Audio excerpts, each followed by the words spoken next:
Sinwar के मारे जाने के बाद अमेरिकी राष्ट्रपति जो बाइडेन का भी बयान आया। उन्होंने कहा कि अब युद्ध विराम हो जाना चाहिए, ये बंधकों को घर लाने का समय है।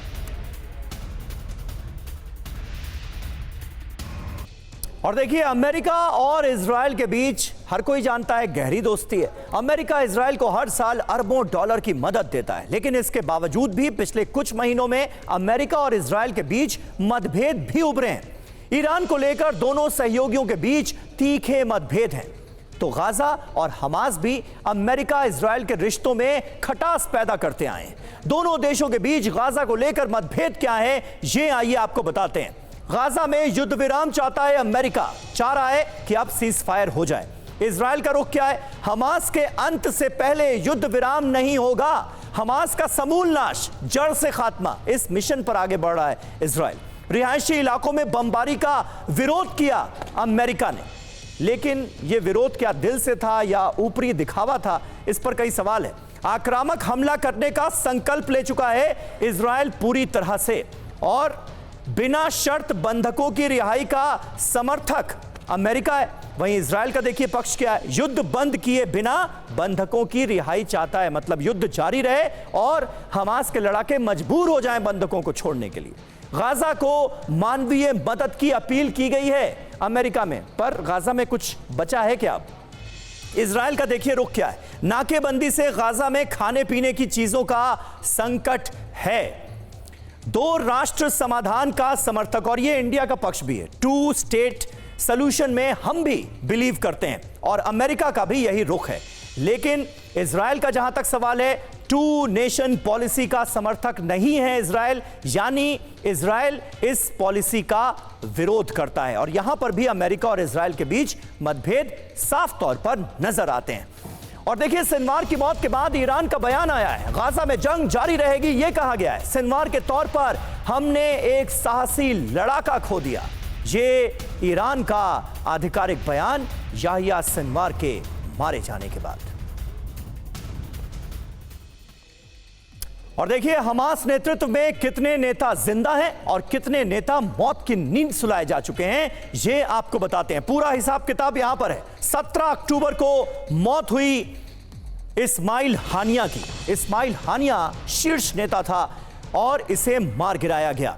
इसके बाद पूरी फहरिस्त आपके सामने है। इसाम अल दालेस प्रधानमंत्री गाजा के, विदेश मंत्री गाजा के खालिद मिशान, महमूद जहर हमास का सीनियर नेता, ये अभी फिलहाल मौजूद हैं, जिंदा हैं। और खालिद मिशाल के बारे में यह जानकारी मिल रही है कि इसे बनाया जा सकता है हमास का नया चीफ। ये देखिए, अल कसाम ब्रिगेड, मरवन ईसा, ये मार्च में मारा गया।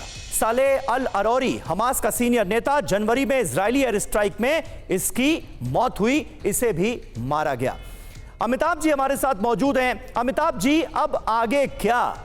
क्योंकि 2 स्टेट पॉलिसी में तो बिलीव नहीं करता है इजराइल, यहां पर अमेरिका से मतभेद तो नजर आते हैं, लेकिन अमेरिका दुनिया को क्या बताता है और इजराइल से अलग से क्या कहता है, इसको लेकर भी कई सवाल जहन में आते हैं। तो इस पूरे रीजन में अब आप होते हुए क्या देखेंगे? अगर हम तसव्वुर यह कर लें कि हमास और हिजबुल्लाह दोनों की चुनौती खत्म हो गई, तो अब क्या होने वाला है यहां? देखिए समीर, ये बहुत अच्छा प्रश्न किया आपने। देखिए, अब तक इजराइल क्या कर रहा था? अब तक इजराइल जितने भी युद्ध हुए हैं, 48 में, 67 में और 73 में, जो मेजर युद्ध हुए हैं, उन सभी युद्धों में इनके जितने बॉर्डरिंग स्टेट्स थे उनको इन्होंने न्यूट्रलाइज कर दिया या इस पोजीशन में ले आए कि ये दोबारा हमसे युद्ध न कर पाए। ये इंटरनल रेजिस्टेंस से 73 के बाद, और खासकर जब 79 में जब अकॉर्ड हुआ इजिप्ट और अमेरिका के बीच जी, उसके बाद ये इस स्थिति में आ गए कि पूरे जितने भी नेबरिंग स्टेट थे वो इनके लिए वोकली आने के लिए तैयार नहीं थे। अब ये लोग मान चुके हैं और अब्राहम अकॉर्ड हुआ, और इसके पहले हम सब जानते हैं सऊदी अरेबिया इजराइल से दोस्ती करने वाला था। यानी जो बड़े देश हैं, इस्लामिक देश हैं या वेस्ट एशिया के देश हैं, वो अब इनके 2 स्टेट सोल्यूशन को पूरी तरह से एक्सेप्ट तो करते हैं, लेकिन उसको अमली जामा पहनाने के लिए तैयार नहीं। इंटरनल रेजिस्टेंस जो है, इसके बाद अब वो खत्म हो जाएगा। हमास के बाद एटलीस्ट कुछ सालों तक तो जरूर खत्म रहेगा।